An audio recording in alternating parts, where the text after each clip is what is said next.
2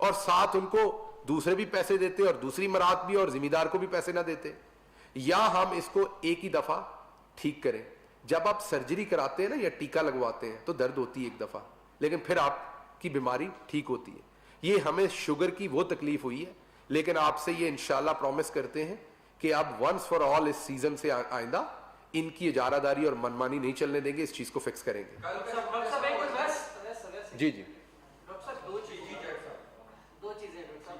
ایک تو یہ بتائیں ڈاکٹر صاحب, جس طرح آپ نے ابھی ہمیں ویڈیوز دیکھی, ہم نے آپ نے پریس کانفرنس میں بات کی, اس سے لگ یہ رہا ہے کہ ایک صوبے کی حکومت اور نون لیگ نے مل کر وفاق کے خلاف ایک سازش کی.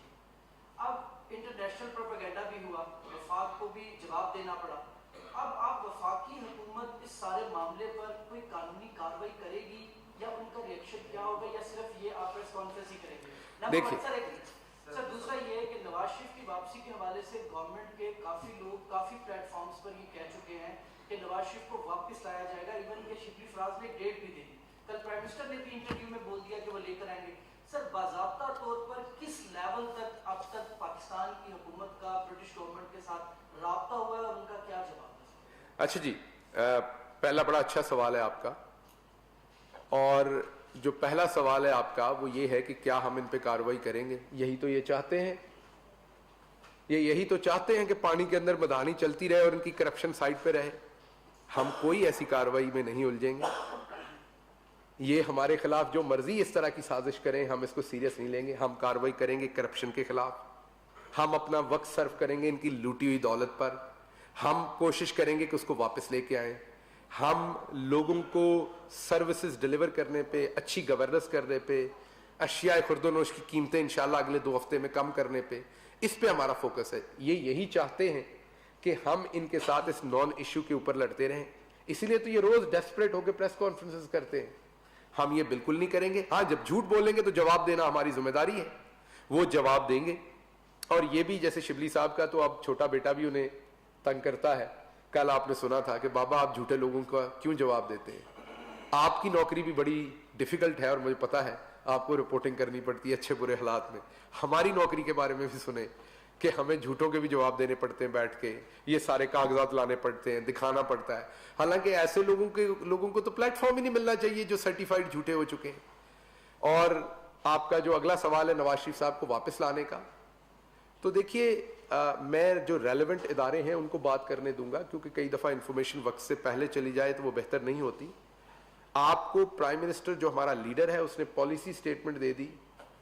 انسان کی, ہمارا لیڈر ہمیشہ کہتا ہے کہ انسان کی جو قوت ہے اس میں صرف کوشش کرنا ہے, باقی اللہ کی ذات ہے وہ اس میں کیا آپ کو سکسیس دیتی ہے کہ نہیں دیتی. کوشش ہماری گورنمنٹ کی پوری ہوگی, لیکن میں ساتھ ساتھ یہ بھی سمجھتا ہوں کہ یہ پھر جس طرح کے مکر و فریب کرتے ہیں, جیسے ہی کوئی, مجھے لگتا ہے کہ جیسے ہی میں آپ کو بتاتا ہوں 2 کام ہوں گے. اگر تو ہم کامیاب ہو گئے ان کو لانے میں تو نواز شریف صاحب نے اچانک اعلان کرنا ہے کہ میں قوم کو سرو کرنے کے لیے واپس آ رہا ہوں, میں نے خود فیصلہ کیا کہ میں واپس آؤں. یا تو یہ شیطانی کی جائے گی یا دوبارہ بیمار ہو کے اسپتال داخل ہو جائیں گے.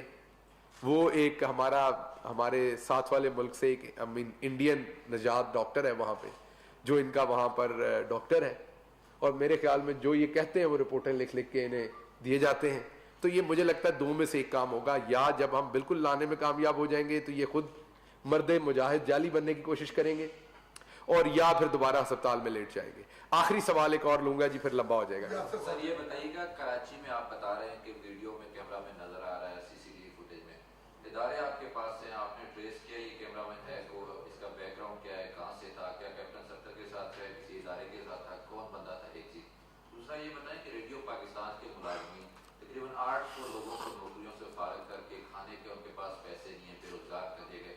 یہ ریاست مدینہ ہے, اس میں عمران خان نے بھی کوئی نوٹس دیا؟ جی میں بتاتا ہوں. اسی کے ساتھ یہ سوال بھی ہے, مزار قائد پر جو نعرے بازی کی گئی ہے, پی کے کچھ لوگ جو ہیں اس کو افسوسناک قرار دے رہے ہیں, اور ایک سینئر رہنما پی کا اس نے کہا جی انہوں نے وہاں پر جا کر اپنا دکھ بیان کیا ہے.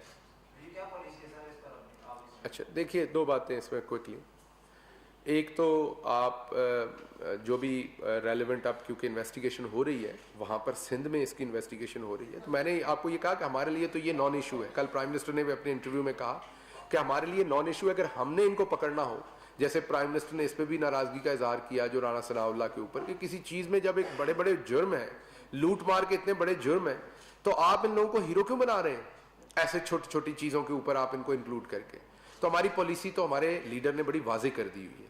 تو اس لیے جو انویسٹیگیشن ہوگی, ہمیں تو پتہ ہے یہ ان کا پرسنل فوٹوگرافر ہے, یہ بتا دیں اگر نہیں ہے تو, یہ تو ہمیں تو پتہ ہے. اب جا کے اس کی انویسٹیگیشن کریں گے تو فوراً آ جائے گا ہمارے فوٹوگرافر کو اغوا کر لیا, پوچھ لیا. تو یہ کوئی اتنی بڑی بات نہیں, یہ تو بڑی واضح ہے کہ ان کا اپنا فوٹوگرافر ہے, وہ فوٹیج دے دیں, ہمیں دکھا دیں کہاں پہ دروازہ ٹوٹا.